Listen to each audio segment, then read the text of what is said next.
Selamat petang, salam sejahtera. Terima kasih karena bersama dengan saya di Naziling Unity Channel. Kali ini benar-benar Sanusi kantoi sekantoi-kantoinya.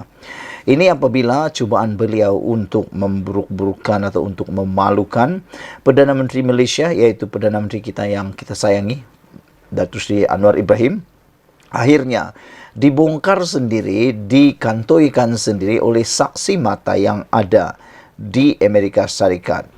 Beliau, yaitu Puan Zarkasi, sendiri berada dalam kalangan delegasi dari Malaysia untuk berada di Amerika Syarikat tersebut. Tetapi yang menghairankan, Sanusi yang tak hadir di tempat itu pula banyak tahu dan pula seakan-akan berada di sana. Apabila di dalam tulisan terkini beliau seakan-akan cuba memalukan Anwar Ibrahim dengan mengatakan seolah-olah Perdana Menteri kita tidak mendapat sambutan di sana. Namun, orang yang berada di Amerika Syarikat bersama Perdana Menteri Anwar Ibrahim, orang itu yang saksi hidup yang ada di sana mengalaminya sendiri pula menafikan perkara tersebut. Puan Zarkasi, ahli Majlis Kerja Tertinggi UMNO, menyatakan beliau menyelar Menteri Besar Kedah Datuk Seri Muhammad Sanusi Mat Noor sebagai pemimpin pembohong nombor 1. Ia berikutan kenyataan Sanusi yang mendakwa Datuk Seri Anwar Ibrahim gagal mendapat perhatian pemimpin dunia ketika menghadiri Perhimpunan Agung Pertubuhan Bangsa-Bangsa Bersatu UNGA ke-78 di New York. Puan berkata, beliau menyaksikan sendiri bahawa Anwar mendapat 9 kali tepukan gemuruh ketika sedang berucap dan mendapat perhatian pemimpin-pemimpin dunia yang menghadiri perhimpunan berkenaan. Perdana Menteri yang ke-10 iaitu Anwar Ibrahim diberi 9 kali tepukan gemuruh dalam masa ucapan 15 minit itu. Mukadimah sahaja dapat tepukan gemuruh bila Perdana Menteri ke-10 menyentuh perang Rusia-Ukraine yang beri kesan buruk kepada global, kata Puan Zarkasi. Ketika Presiden Iran berucap, dia mengangkat Al-Quran tetapi tidak ada siapa yang tepuk tangan. Ucapan Presiden Amerika juga tiada sambutan dari perwakilan. Perdana Menteri New Zealand beritahu dia rasa lega kerana orang ketiga berucap selepas Anwar. Dia rasa tenggelam jika berucap lepas Anwar, kata Puan dalam hantaran di Facebook. Sebelum itu, Sanusi mendakwa situasi Dewan yang lengang ketika Anwar berucap menyampaikan kenyataan negara minggu lalu cukup memalukan. Sanusi mendakwa para perwakilan tidak mengikuti ucapan Anwar kerana dunia antarabangsa sudah mengetahui Anwar seorang pembohong. Kenapa tak ada orang? Sebab orang luar pun tahu dia kuat membohong. Daripada dengar, lebih baik keluar. Sebagai rakyat Malaysia, kita patut malu kerana ketika berucap di UNGA, orang tak mahu dengar, kata Sanusi. Terdahulu dilaporkan giliran Anwar adalah selepas Perdana Menteri Israel Benjamin Netanyahu, di mana ketika Netanyahu berucap, para perwakilan kebanyakannya keluar Dewan sebagai tanda protes. Bagaimanapun, mereka kemudian mula memenuhi Dewan ketika giliran Anwar untuk berucap. Sementara itu, Puan dalam hantarannya turut berkongsi beberapa keping gambar suasana Dewan ketika Anwar sedang menyampaikan kenyataan negara, sekaligus menepis dakwaan Sanusi bahawa para perwakilan keluar ketika Anwar berucap. Astagfirullah, itu kata hati nurani saya bila mendengar komen Sanusi mengenai ucapan Anwar Ibrahim di UNGA ke-78 di New York. Ternyata Sanusi kaki fitnah, apatah lagi guna gambar-gambar tanpa usul periksa. Saya rakam banyak foto yang saya lampirkan. Sanusi Menteri Besar. Oleh kerana saya saksi hidup, maka dia wajar digelar pemimpin pembohong nombor 1 Malaysia, ujar beliau lagi. Saudara-saudara sekalian, itu rupa-rupanya cerita sebenar, yaitu sebelum Anwar Ibrahim berucap, yang berucap pada waktu itu ialah Benjamin Netanyahu, Perdana Menteri Israel, yang mana ketika beliau berucap, kebanyakan delegasi perwakilan keluar Dewan sebagai tanda protes. Apabila Anwar Ibrahim menggantikan giliran berucap Benjamin Netanyahu, barulah orang-orang yang ada di luar Dewan mula memenuhi Dewan ketika Anwar Ibrahim berucap untuk giliran beliau. Yang itu tak pula didedahkan oleh Sanusi. Jadi minta maaflah Menteri Besar Kedah kerana perkara ini telah pun terkantoi. Sekian dulu untuk kali ini. Jangan lupa tinggalkan komen anda. Sila tekan butang subscribe. Malaysia kita punya. Kita juga sama-sama cintai Malaysiaku. Bye-bye. Selamat petang, salam sejahtera. Terima kasih kerana bersama dengan saya di Nazlin Unity Channel. Saudara-saudara sekalian, ini satu perkara yang paling mengejutkan sekali untuk hari ini. Dipetik daripada sabudin.com dengan bertajuk Sanusi Maharaja Fitnah. Wah, ini satu tajuk yang memang panas, yang saya tak pernah fikir berani untuk ditulis oleh seseorang. Apa yang dikatakan di sini merujuk kepada Sanusi Maknur, Menteri ataupun Ketua Menteri Besar Kedah, yang mana beliau digelar sebagai Maharaja Fitnah.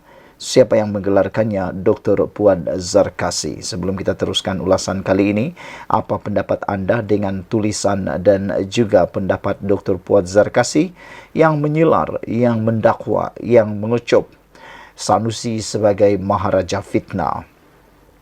Astaghfirullah, itu kata hati nurani saya bila mendengar komen Sanusi mengenai ucapan Anwar Ibrahim di UNGA ke-78 di New York. Saya hadir di UNGA tersebut. Saya saksi hidup, kata Dr. Puad Zarkasi. Saya di dalam Dewan Persidangan Utama PBB.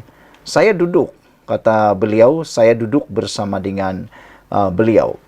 Saya hadir dan saya saksi hidup. Saya di dalam Dewan Persidangan Utama PBB. Saya duduk di kerusi VIP bersama Datuk Nazri Aziz dan Datuk Syahkar, kata beliau lagi. Bahkan saya hadir 3 hari berturut-turut selama, iaitu Selasa, Kamis, mendengar ucapan ketua-ketua negara lain sebelum Perdana Menteri ke-10 berucap pada hari Jumaat. Perdana Menteri ke-10 diberi 9 kali tepukan gemuruh dalam ucapan 15 minit itu. Mukadimah sahaja dapat tepukan gemuruh bila Perdana Menteri ke-10 sentuh perang Rusia-Ukraine yang beri kesan buruk kepada global. Ketika Presiden Iran berucap, dia mengangkat Al-Quran tetapi tidak ada siapa yang sanggup atau yang tepuk tangan. Ucapan Presiden Amerika juga tiada sambutan dari perwakilan. Perdana Menteri New Zealand beritahu dia rasa lega kerana orang ketiga berucap selepas Anwar Ibrahim. Dia rasa tenggelam jika berucap lepas Anwar. Dalam 15 minit itu, Perdana Menteri ke-10 sentuh isu perang Rusia-Ukraine, Palestin, Myanmar, Islamofobia, low carbon dan renewable energy, roadmap oleh Malaysia dan rasisme bentuk baru. Ternyata, Sanusi kaki fitnah, apatah lagi guna gambar-gambar tanpa usul periksa. Saya rakam banyak foto yang saya lampirkan. Sanusi Menteri Besar, oleh kerana saya saksi hidup, maka dia wajar digelar pemimpin pembohong nombor 1 Malaysia. Ditulis oleh Dr. Puad Zarkasi, Speaker Dun Johor. Sekian dulu untuk kali ini. Jangan lupa tinggalkan komen anda. Sila tekan butang subscribe. Malaysia kita punya, kita juga sama-sama cintai Malaysiaku. Bye-bye. Selamat malam, salam sejahtera. Terima kasih kerana bersama dengan saya di Nazlin Unity Channel. Ini satu pendedahan yang luar biasa yang pastinya mengejutkan semua orang, termasuklah Menteri Besar Kedah, iaitu Sanusi Maknur.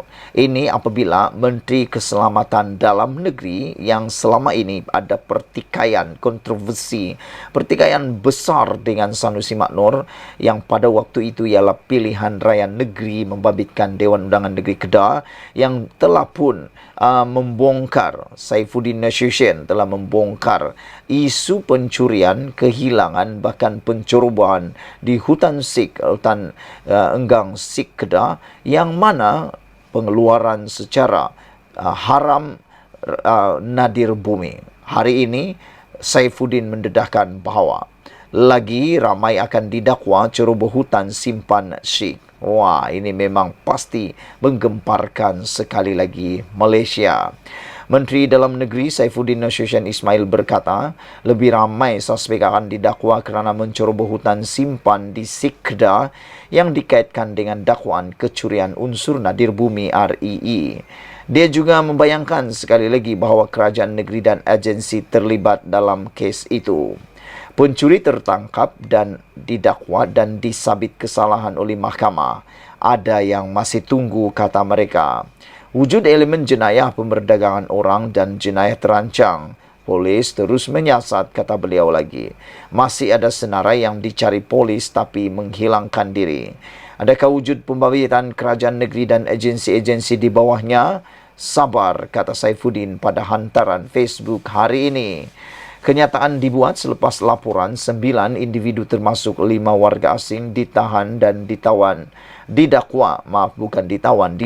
di Mahkamah Session Baling hari ini kerana menceroboh kawasan hutan simpan. Polis mengesahkan 9 individu itu turut disyaki menjalankan penerokaan REE.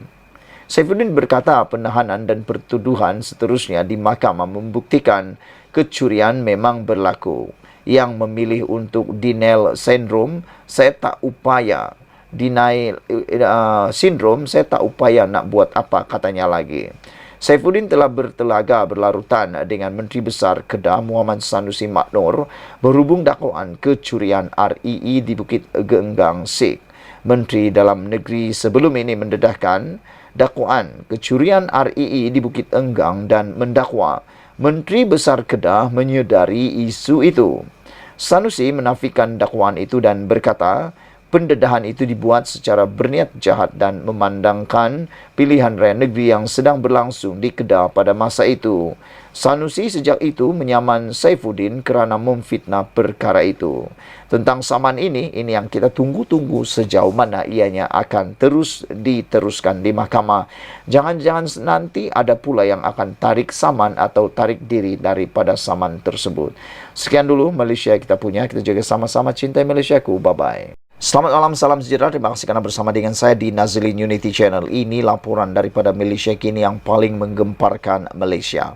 Ianya berkaitan dengan pendakwaan yang akhirnya kita tunggu-tunggu terjadi. Apabila 9 orang disahkan didakwa menceroboh hutan simpan Sik. Ini semua berkaitan dengan pencerobohan untuk mendapatkan sumber REE, sumber nadir bumi yang terdapat di hutan simpan Sik. 9 orang yang telah ditahan itu ialah terdiri daripada 1, 2, 3, 4 orang warga negara Malaysia dan seorang warga negara China serta 4 orang lagi ialah warga negara daripada Indonesia. Warga negara China yang telah ditahan ini menggunakan pas lawatan sosial beliau untuk berada di tempat tersebut. Oleh sebab itu, tertuduh Lee yang dikenakan pertuduhan tambahan kerana telah melanggar Peraturan 39B Peraturan Immigration 1963 kerana melanggar pas lawatan sosialnya. Jika kesemua mereka ini sabit kesalahan, maka mereka boleh didenda tidak lebih RM10,000, penjara 3 tahun atau kedua-duanya sekali. Ikuti terus ulasan selepas ini bagaimana mereka masuk dan seterusnya.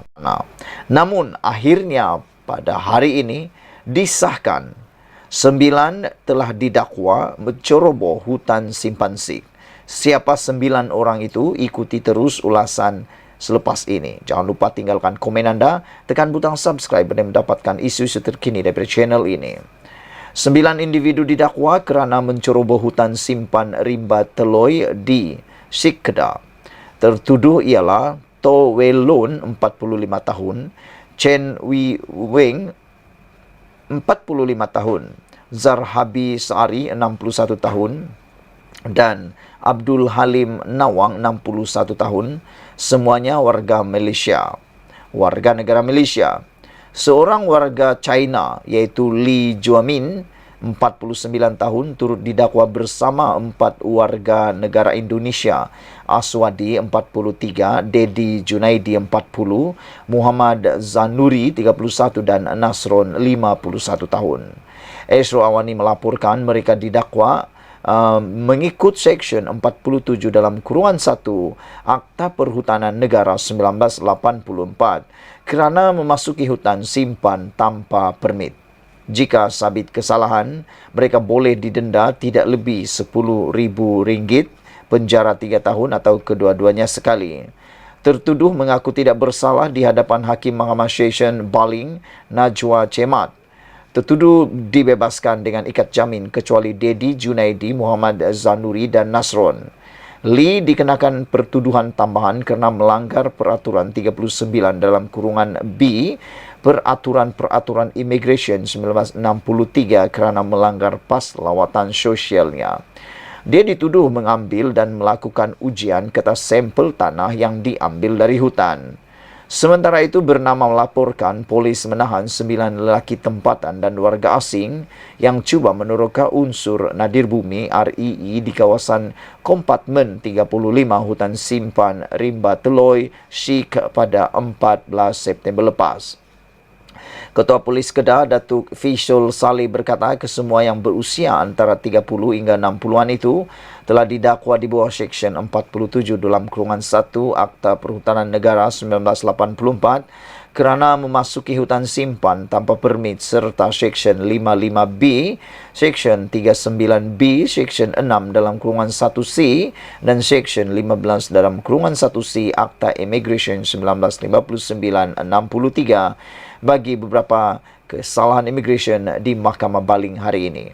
Pada 14 September, polis bersama pasukan dari Jabatan Perhutanan Negeri Kedah telah menjalankan ops bersepadu di sekitar kawasan hutan simpan di Sik dan telah menahan 3 kenderaan di kawasan Kompartmen 35. Turut ditahan 4 lelaki tempatan, 4 lelaki warga Indonesia dan seorang lelaki warga China yang berada di situ. Siasatan awal mendapati mereka sedang mencari lokasi untuk penerokaan REE, katanya pada sidang media di Ibu Pejabat Polis Kontijen Kedah di Alosta hari ini. Beliau berkata kesemua lelaki itu gagal mengemukakan sebarang surat kebenaran untuk meneroka sumber REE di kawasan berkenaan selain tidak mempunyai surat kebenaran untuk memasuki hutan simpan Rimba Teloi. 5 warga asing ini masuk ke negara menggunakan pas kerja. Bagaimanapun pas kerja berkenaan bukan untuk bekerja di Kedah. Jadi mereka telah menyalahgunakan pas berkenaan. Kita percaya mereka telah masuk kawasan berkenaan sejak 4 bulan lepas untuk mencari REE. Kerja-kerja yang dilakukan masih di peringkat awal dan ia tidak ada kena-mengena dengan REE di hutan simpan Bukit Enggang Sik, katanya lagi. Dalam perkembangan lain, Fisul berkata polis menahan seorang lelaki tempatan bersama 8 individu warga Myanmar di Changlun pada Rabu lepas, sekaligus berjaya menumpaskan satu aktiviti penyeludupan migran. Sepasukan polis dari bahagian siasatan jenayah Ibu Pejabat Daerah Polis Daerah Kubang Pasu dan Belai Polis ICQS, Kompleks Immigration, Custom, Kuarantin Keselamatan Bukit Kayu Hitam telah menahan sebuah kereta jenis Pro 2 Azia di Taman Hosba Changlun pada 5 petang. Semakan mendapati seorang lelaki tempatan dipercayai tekong berada di dalam kenderaan berkenaan bersama 3 wanita, seorang lelaki dan seorang kanak-kanak lelaki warga Myanmar. Kesemuanya berusia antara 5 hingga 37 tahun yang tidak mempunyai sebarang dokumen perjalanan yang sah. Sekian dulu untuk kali ini. Jangan lupa tinggalkan komen anda. Sila tekan butang subscribe. Malaysia kita punya. Kita jaga sama-sama cintai Malaysiaku. Bye-bye.